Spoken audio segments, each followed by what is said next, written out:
Hello students, welcome to Narayana online classes. Students, in this class, I would like to discuss with you an assignment key.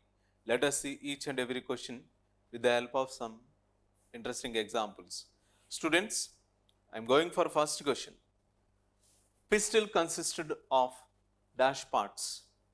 What are the various parts of a pistol? And let us mention the parts which are present in the pistol. The first part is stigma, as you know very well, style and also ovary.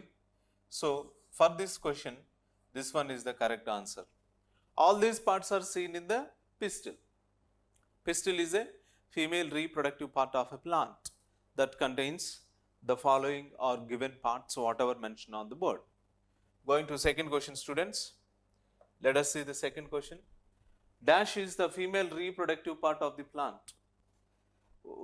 In the following options, in the given four options, which one is considered as the female reproductive part? Sepal, petal, pistil and stamen. So, in this given part, the pistil, as we discussed in the first question, considered as female reproductive part, which is considered as female reproductive part. So, this is the second question answer. Suitable answer is third option. Going for third question. What are bisexual flowers? Can you give some examples for bisexual flowers? For this, I would like to draw the diagram. So, a bisexual flower contains male reproductive parts as usually female reproductive parts together present in the same flower, which is called as the bisexual flower. So, let us see example for bisexual flower. If you take a datura, or datura stramonium, which is considered as best example for bisexual flower. A typical bisexual flower generally looks like this. So, let me draw a diagram for the bisexual flower. Generally it looks like this with the prominent parts of a male reproductive system and as usually female reproductive system. So, here let us see this diagram, which is having male reproductive parts and female reproductive parts. So, here if you see, what are the female reproductive parts? The female reproductive parts are such as like stigma, and stigma forms a tube-like structure called a style. Style opens into a chamber, a room called gynoecium. The gynoecium is otherwise called as ovary. So, all these parts like stigma, style, gynoecium, ovary, which are female reproductive parts. Whereas male reproductive parts are such as like the male reproductive parts. Look at the male reproductive parts. Here the stamen or filament and also the androecium,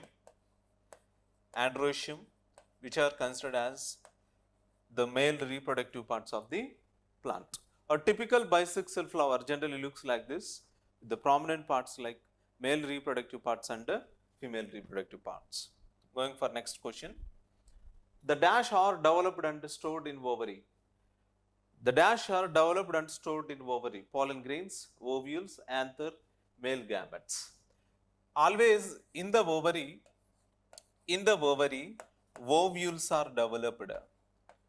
Ovules or ova. Ovules, plural word, ova, singular word. These are developed inside the ovary. Clear, students? Going for fifth question. What is pollination? The process of production of pollen grains from the anther or androecium. You know very well about androecium.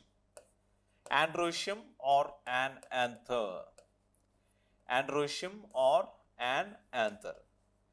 The production of pollen grains from the anther or androecium is considered as pollination. During pollination, what will happen? Pollen grains generally moved from one plant to another plant. Suppose take unisexual flowers. What are unisexual flowers? Flowers which has only either male reproductive organs or female reproductive organs.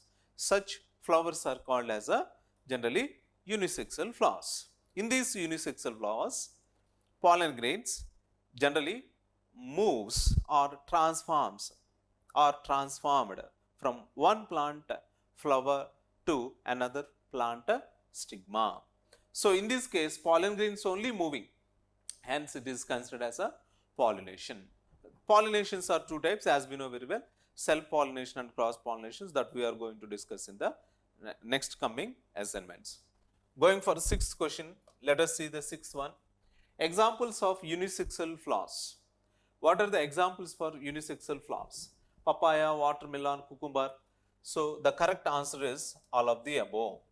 All these are considered as a unisexual flowers. Why? Because male reproductive organs are present in the one flower, female reproductive organs are present in another flower.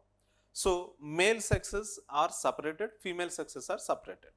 So, these kind of flowers are called unisexual flowers. Okay. All these are good examples. Next, examples of bisexual flowers. And what are the examples given here? Rose, hibiscus, petunia, all of the above. You know very well about hibiscus, right? As we have discussed in the previous question.